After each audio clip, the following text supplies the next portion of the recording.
দক্ষিণ চব্বিশ পরগনায় এক ধাক্কায় বাড়ল 50,000-এর বেশি ভোটার।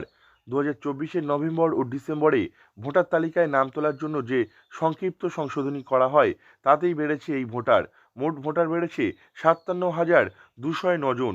নতুন এই ভোটার বাড়ায় মোট ভোটারের সংখ্যা গিয়ে দাঁড়িয়েছে প্রায় 86 লাখে।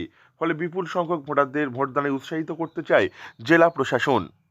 আমাদের জেলাতে এই মুহূর্তে টোটাল ভোটার আছে 85,85,802 জন টোটাল ভোটার আছে, এবং সার্ভিস ইলেক্টর আছে 3,352 জন।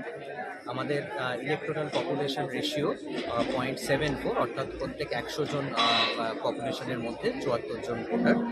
জেন্ডার রেশিও আছে 980 আমাদের, এবং 18-19 অর্থাৎ নতুন যে ভোটার সেই পার্সেন্টেজ হলো 1.43।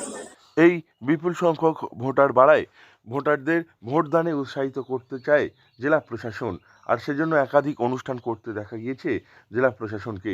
ইলেকশন কমিশন অফ ইন্ডিয়ার উদ্যোগে দেশ জুড়ে চলছে এই অনুষ্ঠান।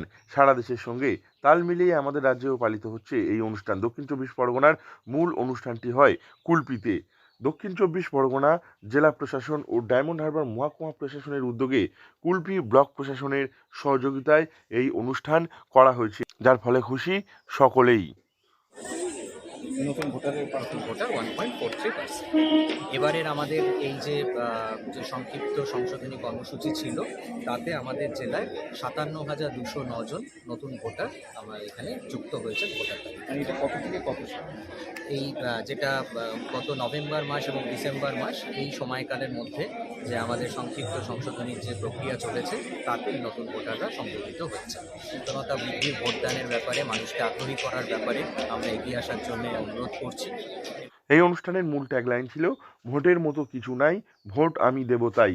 এই অনুষ্ঠান থেকে সকল ভোটাররা যাতে ভোটদানে উদ্বুদ্ধ হয় তার চেষ্টা করা হয়েছে। এখান থেকে নতুন ভোটারদের সংবর্ধিত করা হয়েছে। এছাড়াও বসে আঁকো প্রতিযোগিতা, প্রবন্ধ লেখা, ডিবেট সহ আরও একাধিক চিত্তাকর্ষক অনুষ্ঠান করা হয়েছে। এই অনুষ্ঠান থেকে জানা গিয়েছে দক্ষিণ চব্বিশ পরগনায় নতুন ভোটার বেড়েছে 57,209টি। ফলে নতুন ভোটারদের ভোটদানে উদ্বুদ্ধ করার প্রয়াস নেওয়া হয়েছে জেলা প্রশাসনের পক্ষ থেকে, যা নজর কেড়েছে সকলের। দক্ষিণ চব্বিশ পরগনা থেকে নবাব মল্লিকের রিপোর্ট, লোকাল 18 বাংলা।